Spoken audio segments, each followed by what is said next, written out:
Hello and welcome to our brand new NASCAR episode with none other than Mr. Todd Gilliland. Nice to have you on our show today. Yeah, thank you. It's a lot of fun. It's kind of cool to connect to someone different here. Yeah, well, it's really great to have you on. And what I'm trying to do is not only sort of get interesting guests, but also sort of we need a little bit more NASCAR here in Sweden. So it's always good to have people like you sort of joining us. So as we talked on, a little bit earlier before we started, is that of course you ran one race this year, and how's that been going for you? It's been going pretty good. I wish we could start racing more, but we ran down in Florida in the K&N Pro Series, and we were able to pick up the win there. So that's always some great momentum to start going, and hopefully we can carry that into our first race in a few weeks at Martinsville too. Well, yeah, and that's really interesting to hear because I try to sort of keep a track on what you're doing, and you're doing extremely well and winning races, and at least what I think, keeping it consistent. So, for at least for people that maybe not know NASCAR, and maybe for people like here in Sweden, in Europe, it's mostly either you do DTM or you do Formula style racing. So, what can you say about your way of racing over there, and how you progress through the ladder of NASCAR racing, basically? Yeah, so I started racing when I was 5 years old in go-karts or quarter midgets. So, and then from there, we moved up into a late model, which is basically like a stock car, full-size car with the body and everything. And then, just keep moving up. I'm sure you guys will see some pictures maybe of what I drive actually. And, this year it's actually going to be a truck. So it's a Toyota Tundra. It looks pretty similar, but, the chassis and stuff's a lot different. So it's kind of cool, you can connect a little bit more to, to the common person, I'd say, on the road, with something like this. So it's a lot of fun, but, yep, we just keep moving up through the ranks, and hopefully we make it in the Monster Energy Cup Series one day. I know you will. Don't worry, you will get there, man. I think you have the attitude, and you show that you can win races. And let's face it, that's what you need. Yeah, thank And you. with that said, so looking this year now, what do you think is achievable? You said you were with KBM. Is that correct? Yep, so I'll be racing 19 races with Kyle Busch Motorsports, and I have to miss a few at the beginning of the year because of my age. In the Camping World Truck Series, you have to be 18 years old to run mile-and-a-half tracks and larger. So after May, I will run all the races, and if I win a race, we'll be able to compete for the championship. So we're just going to go in there and try and be as consistent as possible, try and finish all the races, and you never know, by the end of the season, maybe get a couple wins. Yeah. Wow. And well, as I know, you're also studying correctly. Is that true? Yep, so I'm still a senior in high school also, so that's what I do every day. I come out to the shop and start my schoolwork at 7 o'clock in the morning, and I usually finish around lunchtime, so I get the second half of the day to go out in the shop and help the guys out. But no, my mom and dad make sure school comes first, so I got to finish everything up here and then go have some fun. Yeah. Well, but it's the same over here. That's what I do too, man. Before you have some fun, you have to do the boring stuff, basically. So, but it's it makes it more worth, and I can understand that sort of it keeps you motivated. But I know you have heard this question maybe a lot of times, but for me, as a super race fan, I interview, as I said, IndyCar, F1, everything. I talk to all of these different people. But for me, it's always interesting to know with people like yourself, combining the study with, of course, racing, and is it hard to find sort of that balance regarding that? Yeah, it is for me because I'd say almost everyone in racing, your main focus always wants to be NASCAR, but for the little bit you're still in school, you really have to focus on that, and just try and get it done as quick as possible is my main focus, and after that go straight into racing and put 100% focus on that. Yeah, I can understand that. You have to find that structure to be able to sort of make everything work, and it's interesting to hear how you sort of find your own individual way to make it work for yourself. So that's cool.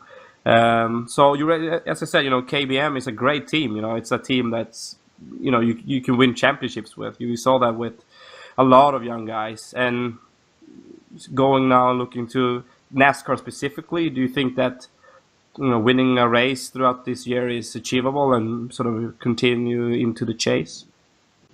Yeah, I definitely think it's achievable. I'll be working with Marcus Richmond as my crew chief, and they had some success last year, and we're hoping to add on to that this year. So I think if we just bring fast cars to the racetrack and we're consistent every week, that we'll definitely be in position to win one or a few of them. So just got to stay focused on that.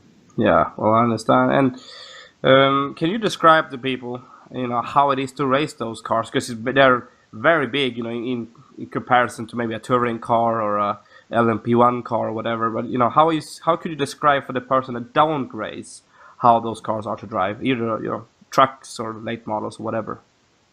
Yeah, so I'd say it's a lot different, from an F1 car, Indy car, something like that. It's probably a lot hotter inside the car. You're sitting a lot different in it, but it's a lot of fun, really. You can kind of beat and bang a lot more compared to something with open wheels, and I think it puts on a really good show for the fans, and you can be a lot more aggressive, going for the win. So it still has a lot of downforce and side force, stuff like that, to where you're still going really fast, but also has the a little bit of protection, so it's a little bit safer also. Yeah, that is correct. And there's also a lot of things that it's very interesting. I'm a huge race fan, so I know a lot of it. But when it comes to sort of the people that maybe don't know about the sort of the format of racing, you use stages as well as the cup, I understand, right? And yep. So, yeah, these races are split up into 3 stages, and usually the first 2 are half the race, and then the last stage is the next half of the race. So it gives you a few opportunities at the beginning of the race to work on your truck and kind of pick out a few different strategies that you want to try, and then for the second half of the race, you'll get a few cautions in there to probably work on it some more, and then hopefully just get the car or truck as good as you can for that last run, where it's really important.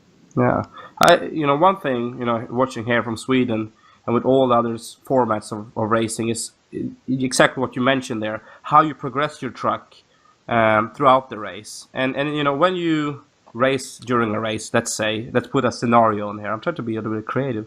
And so when you feel the truck not sort of suits, it's not really perfect, and you try to make it better, maybe say for the next pit stop or whatever, what feedback do you give back to sort of say, I want to change this, and how do you sort of make it happen, basically? Well, you try and break down, from entry to exit of every corner, but it's probably a lot easier on an oval racetrack compared to a road course. Sometimes it's a little bit loose into the corner, tight in the center, and loose off. So you can do tons of things on these pit stops to make it better or worse, but you just, as a driver, you just try and describe what the truck is doing, and also it changes a lot around other cars, so you have to be careful of exactly what you're telling crew chief, but usually it's up to them to make a few changes or 1 or 2, whatever they think, to make the truck the best you can be, but you just try and break it down as much as possible. Yeah. And I also been very interested in this. As a driver, and I understand you're in the heat of the moment during a race, I can understand it's very important to stay cool and not sort of overchange sort of with the truck. You can maybe have a truck which isn't the best in the beginning. And what I've understood from NASCAR drivers in general is that maybe you have to find a middle, some kind of a middle level of where the truck is decent, and where you sort of slowly progress it, so you don't go and it turns like an F1 car, but it's super loose in the rear, or it's and sort of how does that work? Yeah, I mean, a lot of our practices and stuff are in the daytime, and then we race at night. So what you're talking about is definitely a real problem, and luckily at Kyle Busch Motorsports, they have a lot of notes about these racetracks that what they think is going to change in the racetrack from day to night, but you just really have to guess, and hopefully because even at the start of the race, it's going to be more similar to how practice was than at the end, and you just really have to keep up with that. I mentioned describing the car during every pit stop, but also the crew chief might say, we're just going to leave it there because it's going to be a lot better in the next run or something like that. And it's all about communication, just like in anything, just got to plan ahead for what's going to be best in the long run. That's cool. I'm going to be a little bit boring now because there's a lot of people there that, that are very interested in some of the terms you use. I, of course, know what loose in the center means and what tight and loose, but can you describe that to the people that maybe don't know what that means? Yeah, so I'd say loose is when the back of the truck is sliding around and the front has pretty good grip. It's just when the car's about to spin out, I'd say.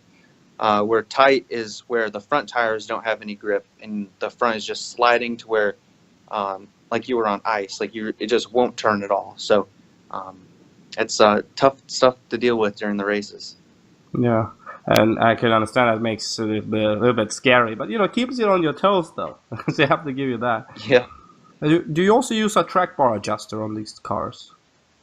Yep. So it's only on the right side that you can adjust the track bar in the trucks, but also the left side. But you have to get under the truck to change it. So on a pit stop and stuff, they have 2 round deals that they can go put us to the rear springs. Yeah. To add wedge or take wedge out, and then also the right side track bar that you can drop or raise up. So there's quite a bit of stuff.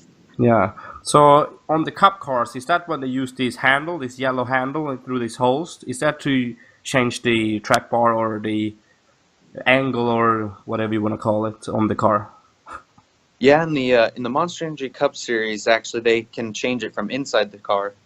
They have a little adjuster right on the steering wheel that they can change it with. But in our series, you have to still put the wrench in the window and turn it like you've seen. And they make a lot of changes for sure.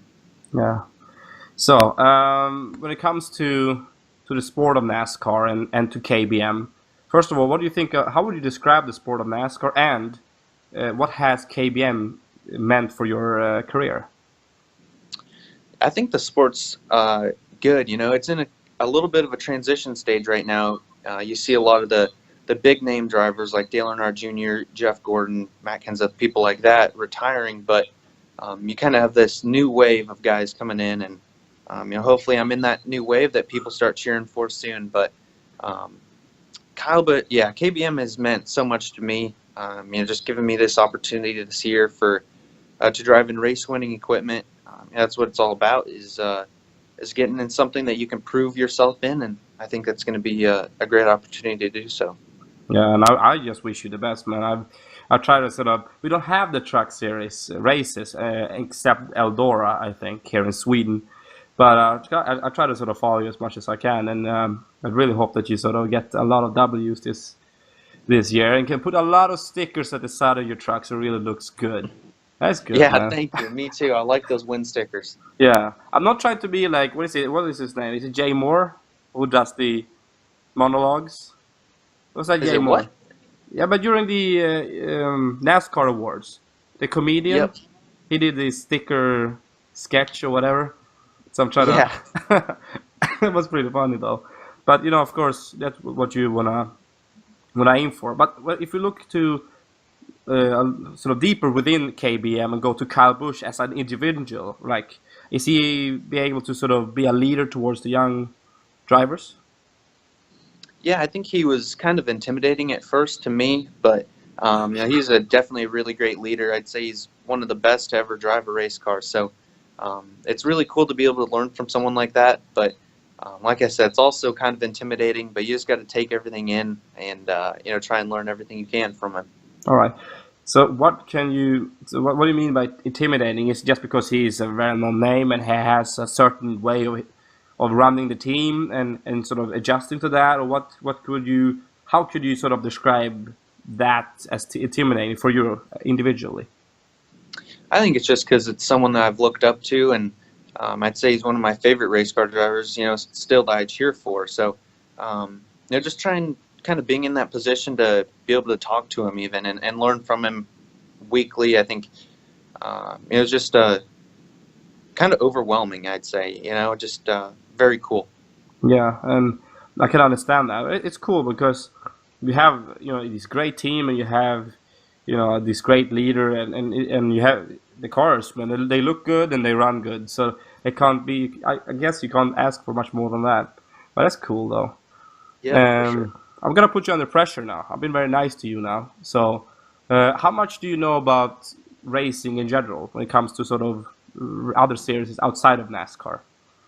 And this could be tough, but Yeah, I I told think you, I know a man. I lot. told you. Yeah, I think I know a lot. We'll see. So, first of all, what do you know about V8 supercars? Mm. I don't really know too much about V8 supercars, but I know that Marcus Ambrose left NASCAR to go back to there. So Yeah, I don't have a paper here, so I guess you get a point for that. But that's good though. Now it's just interesting to sort of see how much they know outside of their own sport, because you have so much great things in NASCAR. You have the stage racing. As a Swede, when you don't when you're not used to NASCAR racing, you can get a bit boring. I'm gonna come with the positive things. Keep in there. But with the stage racing, I think you sort of made it a little bit more attacky. A little bit more attack in the racing. So that's interesting to see. And when you go abroad and you look to V8 supercars, with the high curbs and the way the cars move around, it's sort of more road course series racing. Something you would like to try out on, if you would get the chance to do that.